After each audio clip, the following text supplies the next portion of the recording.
नमस्कार दर्शकों, मैं धनश्री पत्तेवार आपका स्वागत करती हूँ। आपसे फिर मिलकर खुशी हुई। आशा करती हूँ कि आप और आपका परिवार बिल्कुल ठीक है। आज के इस 11वें एपिसोड में हम जानेंगे कि गोलमेज सम्मेलन या राउंड टेबल कॉन्फ्रेंसेस क्या थी और भारत में रेस्पॉन्सिबल गवर्नमेंट यानी जिम्मेदार सरकार की स्थापना से जुड़ी कई कहानियों को भी। लोगों द्वारा चुनी गई जिम्मेदार सरकार, ये आज सुनने में जितना आसान लगता है उतना ही कठिन परिश्रम इसे हासिल करने के लिए हमारे वीरों ने किया था। तो चलिए उस दौर की सफर करने चलते हैं। साइमन कमीशन का विद्रोह, लाहौर के विधानसभा में बम धमाका और क्रांतिकारियों की गिरफ्तारी, 1930 की दांडी यात्रा और सिविल डिसोबीडियंस मूवमेंट, यह सभी आंदोलन भारतीयों के बगैर देश चलाने के अंग्रेजों के इरादे का पुरजोर विरोध था। और इससे अंग्रेजों को यह बात समझ आ गई थी कि अगर भारत में हुकूमत चलानी है तो भारतीयों को भी सरकार का हिस्सा बनाना अहम है। और इसी के चलते ब्रिटिश गवर्नमेंट और भारतीय नेताओं ने मिलकर ऐसी सभा बुलाने का निश्चय किया जिसमें भारतीय प्रतिनिधि भी शामिल होंगे और मिलकर चर्चा करेंगे।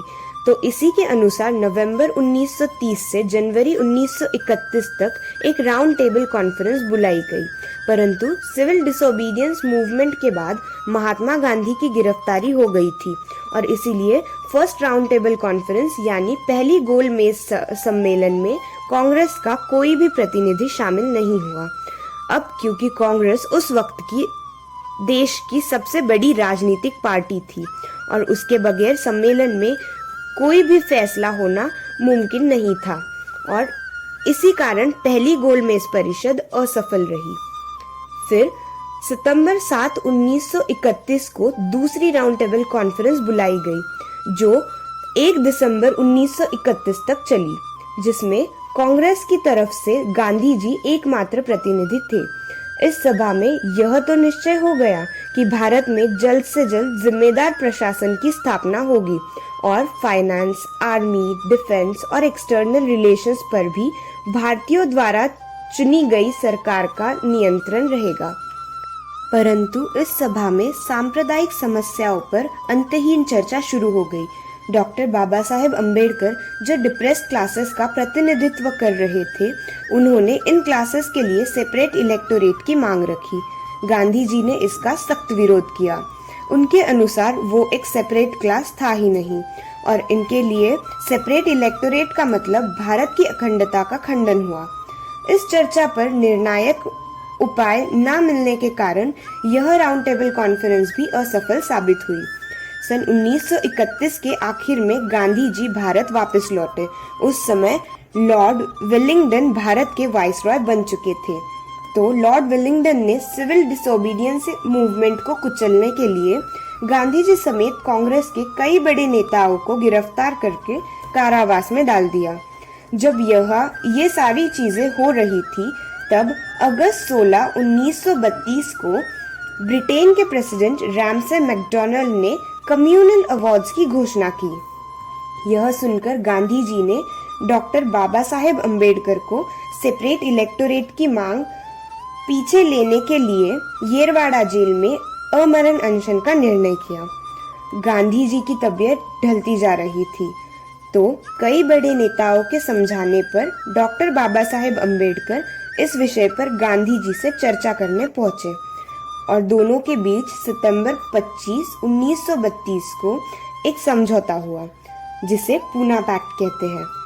इस समझौते में यह लिखा था कि सभी हिंदुओं का एक कॉमन इलेक्टोरेट यानी आम मतदान ही रहेगा, मगर प्रोविंशियल लेजिस्लेचर यानी प्रांतीय विधायिका में 148 सीट्स और सेंट्रल लेजिस्लेचर यानी केंद्रीय विधायिका में 18% सीट्स डिप्रेस्ड क्लासेस के लिए आरक्षित रखे जाएंगे। इस तरह महात्मा गांधी और अंबेडकर दोनों संतुष्ट हुए।